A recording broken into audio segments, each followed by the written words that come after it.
Welcome back to the touchline on Y254. My name is Maxwell Wasika. I'm still with Robert Osoro, my able co-host, alongside Ngarwa Kamuya, a man who wears many hats. He's a lawyer by profession. He's a rugby enthusiast. He also played football at some point during his heydays at high school and university. But his affiliation for rugby nowadays is unrelenting. I don't know why. But talking about, the sports marketing of the game and how coronavirus, also known as COVID-19, has impacted negatively to the revenue of the same. Let's start with our very own Osoro. Kenya Open got postponed. Diamond League got postponed. Remember, a lot of Kenyan athletes were supposed to take part. The likes of Mercy Cherono, Helen Obiri, Timothy Cheriot, 1500 meters champion. But now being dealt a blow because they wouldn't take part because it was postponed until August this particular year. London Marathon, where, world record holder and the king himself, a man who ran under 2 hours in Ineos challenge, I'm talking about Eliud Kipchoge, got postponed. So, what do you make of all this? I think one thing we have... Let's start with Kenya Open, which you had also already submitted your accreditation, looking forward to attend. One thing I can say is, at the moment now, we cannot quantify the amount of revenues, the amount of money that sports as a whole has lost. Because you look at sports, before the coronavirus, it was a $160 billion industry. An industry that has now gone dark. There's nothing happening into it. Now, locally, the first casualty was the Magical Kenya Open. And last year alone, when the Magical Kenya Open was done, the total sum of revenue that they had was 450 million shillings, Kenyan money. Now, that money is gone. It's nowhere to be seen because the event was not held. And when you look at the people who this impacted directly, we had the 144 players coming in because now this is a European tour. There's a player coming in from Europe, coming in from Asia, that are also in Africa that were coming into Kenya to play. We had over 150 European tour officials and media because this broadcasting was to go to the whole world. So those are some of the direct impacts of this pandemic that has impacted sports. But away from that, look at now the direct impact it has had on other people. Look at the hotel industry. Because these players, they come in, they have to sleep in a hotel, they have to eat, they have to do all that. The tourism industry, these are the people who are coming to tours, sight and see, the money they were going to bring home and everything. So that is just an overview of how locally it has impacted our people here. We can go ahead and argue to a larger extent about our sports economically, the significant economic impact they have on the economy here in Kenya, which is actually very low.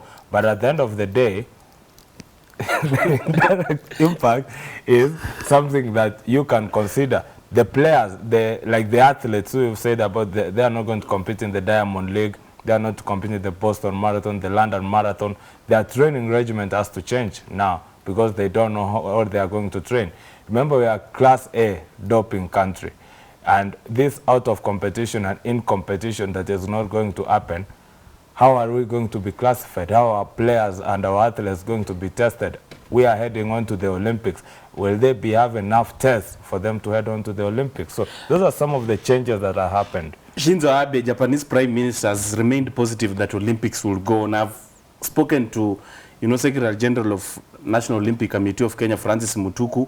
He tells me that, he's urging the Kenyan teams, the Kenyan federations to advise their respective teams to continue training, preparing for Olympics because it's still few months away and they're hoping that the situation will not have escalated to ensure that, Olympics go on as earlier planned. But in the event of otherwise, what does this mean for Japan as a country which will host it and even for the countries that were seeking to take part? It's devastating for Tokyo. Yeah.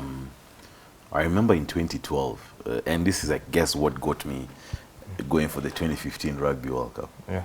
I was chatting with my old man is also an avid sports fan. And he had gotten lucky, and he had gotten tickets for the London Olympics. And so we were chatting with him, and he was in the stadium, I think it was the 200-meter final. Usain Bolt. Jamaicans. And Johan Blake. Yeah. And I remember he sent me a text. He told me, young man, work very hard. I cannot believe I've waited for all this this long time to experience a live sporting event. Yes. Then, of course, I worked hard. And I ended up going for 3 years later. 3 years later, I ended up going for the Rugby World Cup again in London. And I saw the impact that the Rugby World Cup had on the British economy. Yeah. Now I'm thinking about the Olympics, which is the #1 sporting event in the world. Yes. Sorry. It is. It is the #1 sporting event. Yeah. Sorry, I want to call it #2 after the FIFA After World World Cup. Yeah, after the FIFA World Cup. But it's up there with the FIFA World Cup. Let me say that. Yeah. And the amount of people that were going to fly to Tokyo just for the Olympics, Yes. from a tourism perspective, you know, you don't look at the intricacies. You're looking at, for example, visas. Yeah. People have to get visas, and that money goes to the Japanese government, you know. You look at hotels and Airbnbs that people are going to be staying there. Yeah. Even individuals would be renting out their houses. So they make money off that. You think about the businesses around Tokyo, you think about public transport. You know, Japan has excellent public transport. Yeah. The money they were going to make because of the number of people who are there. You think about match tickets. I mean, that's even now those are the high level. Actually, let me simplify it for you. Then you go on with that point, because Japan has spent over $25 billion to prepare for the Olympics. In Kenyan currency, that is 1.4 trillion. What? To Prepare for the Olympics. So and far. That is the money they could lose if the it games doesn't are happen. cancelled. Yeah. And then if you break it down, they had 1.2 trillion in construction of a stadium, and they are forced to do an Olympic village. You have to do an you Olympic have to village. do an Olympic village. In that one has to be going there. Then 812 billion, these are losses that will go into sponsorships and media contracts that they have signed with companies outside there in the world. There's 266 billion in media rights. This is money that TVs will have to pull back on. They will not have to money to get that. And then 215 billion in the tourism industry because of the people who are going to come to Japan. Remember, over 11,000 athletes from 2006 nations take part in the Olympics. In the event that, you know, the Tokyo Olympics happen, can this money be recovered? If it happens, of course, Yeah. okay, they'll take a hit, no doubt, because of this. The truth and the fact of the matter is, unless the IOC is able to manage it the way Russian President Vladimir Putin handled the issue about the geopolitics around the FIFA World Cup in 2018. Yes. Because remember, there was some apprehension from some sports teams. Yes. I mean, even current British Prime Minister, Yes. who at that time was the Foreign Secretary, Boris Johnson, Yeah. had talked about withholding their English team from going for the World Cup because of Not the first time they have done so when Ex- an event is in Russia. Exactly. So Yeah. there were very many countries that were apprehensive about going to Russia. Yeah. But Putin, being the master he was able to spin it, and we were able to have a successful tournament. Yeah. Now it depends on how the IOC and Japan pull it. And I think that's why Shinzo Abe is really, he's being positive about it. Yeah. Because the amount of money these guys are going to lose if that Olympic does not happen. Yeah. Because the truth and the fact of the matter is, the training schedules of Yeah. some of these athletes were geared towards 2020. We don't know about 2021 if it's pushed to 2021. Again, another thing is, in my own opinion, I think the IOC, with the likes of Thomas Bach and everyone, are becoming, let's say, tight-head in that they want to hold the Olympic. You saw the Olympic torch being handed over. It's now arrived in Tokyo already, and it's already passing in Japan. The thing is, the Olympic was set for August. I think June 7th to August 24th, something like that. July 7th to August 24th. Now, the major problem is sports events nationally and internationally, by that point, they're supposed to be done so that these players can go back to their mother countries and prepare for the Olympics. domestic, So yeah. if you find a team like the English team that has the league going on, this league had to come to an end so that you can select a team to go and play in the Olympics. If it's the marathon, these players have to go ahead and finish and then head on to the Olympics. Will this be cancelled so that we concentrate only on the Olympics? back home, of course, we will be patriotic. Yes. You know, World Under 20 Championship Yeah. was supposed to take place Yeah. at Moi International Sports Center, Kasarani. The last time it happened in 2017 Yeah. in August, where it happened at the same venue, of course, Kasarani, the facility being filled to the rafters after, you know, President declared that it will be a free entry. I know Kenyans were really looking forward to the event because, you know, Kenyans have been also passionate about athletics. It's an individual sport which is attracting a lot of interest from Kenyan following. And, you know, even from that aspect of making money, also, Robert, the hotels were packed. You and I stayed at Kenya School of Monetary Studies because the organizers had to look for other facilities to, you know, host the visitors because the Kenyan hotels, all these 5 stars were fully occupied. Yeah. And I think that leads to generation of revenue. Yeah.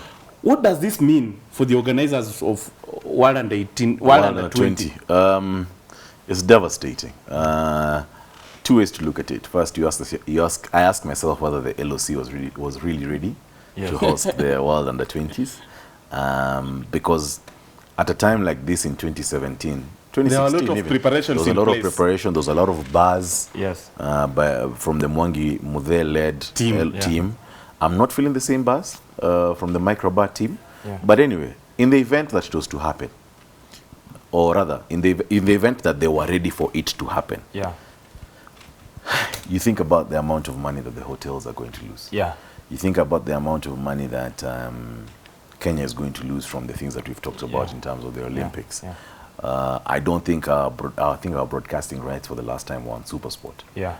You think about even just the vibe. You remember the vibe for the World Under 18 that was there? It's devastating. They're thinking that some of these sporting events are not going to happen. I think also during the Under 17, Mwangi Muthe and the team had one problem. Convincing the Western countries that Kenya is safe. Yeah, I remember. It was just before an election. So there was that is really, I think the London team, the British team did not come. The US team did not come. Yes. Canada did not come. Australia did not send. Because of the fear for the safety of their exactly. But this time round, it is not Kenya that is not safe. It is the world. Yeah. It's not. In fact, it's more of them than us. Can we say even in Japan it's a guarantee they wouldn't send their team to take part? That has been, it has happened like that. But like you were saying, the Russian problem. I think you remember also, I think it was after during the Cold War. Yes. Los Angeles Olympics. In '84. Russia did not come. Russia didn't, yeah. And when Russia organized the Olympics and The a US edition didn't later, go. teams were told to boycott. Yeah. Yeah. The It's tit for tat. Yeah, In the 70s, they did boycott. the teams were told to boycott the Olympics in Russia and all that. But this time around, sports, which is supposed to bring people together, has been disrupted. And getting it back to normalcy will take time. Yeah. It will not be a spike once and for all. The pandemic is over. We're talking about March 28th of the APL. We're talking about, I don't know, the rugby is back. No. You know, before I come to this particular show, I have to speak to this, sports administrator, so that when I'm quoting them here, they won't get offended because at least I'm doing the right thing. I also spoke to Phineas Kimathi, who is the president of Kenya Motorsport I was looking forward to that. And he said, he told me categorically that, listen, coronavirus has got nothing to do with WRC. And for us, the preparations continue. We are looking forward to the event. The government is committed. President Uhuru Kenyatta himself is an avid fan. And, as we speak right now, he can authoritatively say that, WRC will go on as earlier planned. WRC has the luxury of it being in July. I think it's July 16th to July 19th. They have that luxury. That's why he can sit down and say that he's confident it's going to go on. But we don't know how long this pandemic is going to take. We were just talking off air. We were talking about how first cases in China were discovered in November, December. And they have now the cases are over just now. That's about 4 months. If we factor in 4 months from when we discovered our first case, this might go on into that July that he's talking about. But you see the amount of foreign, and let me tell you, personally, if they're not going to be bringing the foreign guests for the WRC, Then there's no way I'm going to watch it. Yeah. There's no way I'm going to watch the safari because I want to go sit down and watch those guys. Remember, what we were saying, actually, one sport now that is the best example of loss of revenues has got to be the WRC because they are purely commercial. Yes. The cars got to be Toyota. Yes. The cars got to be Honda. Cars You got see? to be Peugeot. Yeah. Cars got to And be... if you don't have that push from Toyota, you don't have that push from Honda, then it's not going to happen. And speaking to the guys, like from a commercial perspective, I know even myself and my team at the podcast, we had already put in places in terms of from a production perspective Yes. of the Safari Rally, because it's something I think until I started working, it's something I did every year. Yeah. I went to watch these rallies, and it's the vibe around the rally. Now, Yeah. you can imagine we used to wake up, if the rally is in Mogotio, we would wake up at 3. Yeah, we leave Nairobi at 4, and we've packed everything. We've packed our grills, we've packed our nyama, we've packed everything, we've packed our booze. We go, and then we always had the route maps. Yeah. So we knew you had to get to this place 2 hours before the first car passes. So you go, you set up. We've already talked to the guys who've done the recce. You ask them which is the best spot. He tells you this. You set camp there. Yeah. You remove your stoves, you remove your grills, you start cooking breakfast, because it's about 7 a.m. Yeah. when you're waiting for these cars. Now, that is just the Kenya Safari Rally. Can you imagine the buzz of the World Rally Championship And in remember, Kenya? this is the only African leg. Yes. The Kenyan leg is the only African leg. Away from that, getting those teams here, because they are not only from one country. Yes. These are teams from different Yes. countries. Another one, the major one, is the TV. Remember, the WRC, they have a London company Yes. doing that. Getting that TV here, getting those people here for that is not an easy job. And the money, look guys, the money that, again, we've talked about the teams, because it's not only one driver. Yeah. He's coming with the mechanics. Uh-huh. He's coming with a whole support team. Just that is Even one more team. than, I think, 30 people. That is one team. That is Red Bull, for example. Yeah. That is coming. You have Peugeot, you have Subaru, you have Toyota, all those Yeah. guys. Those are the team. Then there's the media officials who are coming.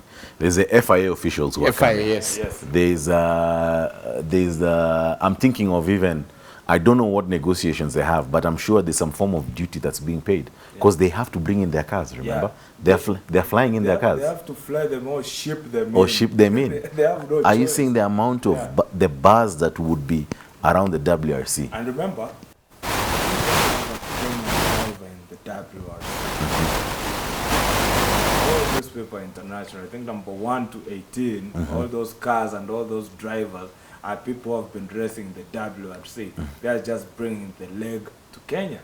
All the other, most of the Kenyan drivers and everybody, they'll be racing and competition, which is out of the WRC. The main show. Go and convince Jean Todd, I think is the head Yes, of Todd, the yeah. WRC and everything, Yeah. that by June you are ready, and the best person to tell us that we are ready by June before everybody else will be the WHO. You see, our fathers, of course, it's the generation of JT, the late, Patrick Njiru, Phineas Kimathi. They watched these people, doing their thing, doing their art, Safo. Back then in 2002, maybe we watched, or maybe we never get an opportunity to watch. It was the last thing, the last time it happened in Kenya. And it's been thrilling, the buzz, Yes. just like you spoke about it, especially with regards to, World Under 20, it's not there. But as Yes. far as Safo is concerned, It's something that was started synonymous. developing, man. Because, again, pointing back to what I said earlier on, because of my folks, it's something I used to be taken for a lot when I was a kid, and would go to Konabaridi, Yes. and you wait, and Colin McRae, and Tommy Makinen, and Peter Solberg, all the serious guys, Yuha Kankunen, all those big guys were coming to Kenya for the Safari Rally. In fact, there was, Tommy Makinen won the WRC 4 times. Sebastian Loeb won it 8 times. Yes, Sebastian Loeb. And there was an argument about who's greater between the two of them. Between not Peter Solberg, Tommy Makinen and Sebastian Loeb. And some people used to argue that, you know what? Okay, fine. Sebastian Loeb has won 8, but he's never won the Safari. He's never. Winning Safari is milestone achievement. It used to be called the toughest rally. It used to be called the toughest rally in the world. Guys, I was reading blogs where I think even amongst the drivers themselves, they used to be like, okay, fine, you're ahead of me in the WRC. That's not, or you've beaten me in the WRC, but let's go and see who's going to win the Safari. That was Of the terrain. yeah, because of the terrain. That was the buzz that was around the Safari, and it had already started being created. I know the Safari Rally last year, it was a test event for Yeah. the WRC this year. Yes. And I think Jean Todt, having participated Yeah. as a driver himself in the 70s, was very keen on having it come back to Kenya. Yeah. But the critical aspect and factor is the spectator stages. Yes. And that was the reason as to why he was stripped off the WRC calendar. Do you think that was one of the things? There was the spectator stages, Yeah. but the main thing was that Safety? government Government- FIA didn't feel that government supported Yes. the WRC Yeah. that much. Yeah. Now, I talked to, because there's going to be a spectator stage Hell's Gate. yeah. In Hell's Gate. And I was, me, my main issue is, to be honest, I don't want to go sit in these spectator stages where they're just racing for 2 kilometers. I'd rather go inside where the action is. Yeah. Yes. And I'm being told that they're going to set a spectator stage inside the route, which then makes, you're going to be observing these cars coming at, Yeah. in full flight. Because the truth and the fact of the matter is that this spectator stage for the KCB, the KNRC, the Kenya National Rally Championship, Yeah. 2-3 kilometers, it's not eventful. Yes. Because they're being very careful. So there's talk about a spectator stage being set up in Hell's Gate, Yeah. right where the action is. And I can imagine how that And it's good to have brought that point of government input. And people need to remember, in most of these events, it's actually the government that inputs the money. Like in the Olympics, it is not the IOC that is losing money. It is the Japanese government. Japanese government. They are the one who have put in the IOC just gives you a proposal. Max, this is what we want. Or actually, Then yeah, what you go and yeah, sorry, I put beg it your in. pardon. What Yeah. they do is that when you present your bid to host, there has to be a lot of like corporate and government Yes. backing. So government has to give like a guarantee of a certain amount that this money is going to come out, but they have to show the plans Yes. on how they intend they intend on plugging in the corporate society to raise money for this particular event. So you see, like, okay, in Kenya it's different because our corporates don't care Yeah. for sports. Yes. But you see, like now, what the Kenyan government has done. Granted, Phineas Kimathi has done a good job, if you ask me. Actually, it will be a big loss because this guy, the last time I interviewed him, he had gone to more than 36 countries to lobby Yes. for the safari. And it's not an easy thing in just 2 years. Yes. Traveling to these countries, more so Russia under the Kremlin, and you're convincing Kremlin people that And you're you need black. to come to Kenya. And he did that. He Yes. managed to do that and bring this here. So it is going to be a very, if it happens, going to be a very big loss. I think for we our need country. to call those guys on the show next Saturday. Phineas Kimathi, we bring your good friend who is the chairman of local organizing committee for 120. Oh, Mike Rabah, yeah. Mike Rabah. They Yes. tell us about the preparations. Yes. Just in the event that coronavirus pandemic Yes. won't escalate further to. What are the contingency plans? Yeah, that they have in contingent place? Yeah. alternatives. Anyway, it's been a pleasure having you on board, Ngarwa Kamuya and Osoro Robert. Of course, it's been a fantastic show quality conversation. You can continue with it via social media handles at Wasike Maxwell, at Ngarwa K, at Osoro Robert. And of course, let's see what holds in store for Kenya as far as matters sporting growth and development is concerned, even amidst, this outbreak of COVID-19. But, before we get off the set, 81-year-old Kenny Rogers dying last night, man. Yeah. For some of us. We country people. Yeah, for some of people, country music. In fact, I was looking at it this morning when the news came out, and I was thinking about the effect that arts and sports go together. Yeah. And I was seeing that his song, The Gambler, Yes. was like an official song for the England rugby team in 2007. Sure. Yeah, so I was watching videos of Kenny Rogers in the England rugby jersey and giving a shout out to the England rugby team, Johnny Wilkinson, Mike Tyndall, who telling them, come on guys, you have to beat the Australians, they beat the Australians, you have to beat the French, then they're going to beat the South Africans, So Kenny Rogers, man, we will remember his songs. Also, Robert, when I tweeted Sahel, this is yet to respond. Yes. Let him do us a serious show, a serious performance. Have you watched him live? Yeah, several times. Yeah. He's And very the good. avoidance of public gatherings, of course, he can do a show online and, Yeah. you know, attribute to Kenny Rogers, sing all his songs I and transmit think it live to, you know, It country is, music lovers. it is going to happen. I think now the most people who are suffering right now, who are devastated right now, are the Sundowner fans. This is their baby child. This is the guy who has groomed them, Him and who has, Don Williams. who has Yeah, made and Dolly Parton, who yes. has made us who we are today. His songs were immense, getting onto the Country Hall of Fame. That's not an easy thing to do. But then again, it has not hit me yet. For me, someone like me, it has not hit me yet that Kenny Rogers is gone. He's gone. Of course, last night his family confirming he died through natural causes. Don't get it twisted. Yes. And of course, dying at 81. Remember his tribute special coming later on this particular evening on KBC English Service 95.6. If you are in Nairobi, brought by His Majesty the very own John Obong, also known as the Wicked Man. So stay tuned for this special tribute on Kenny Rogers, you know, the legend, the icon himself of country music. It's been a pleasure doing this every Saturday, 1 to 3, the touchline. This time round, we did it from 3 because of the national prayer that was happening at State House following the outbreak of COVID-19. Good afternoon, good day, and good weekend. Stay safe and self-quarantine if possible. On Monday at 7:30. And on Monday at 7:30, be in the house as well. Self-quarantine is key.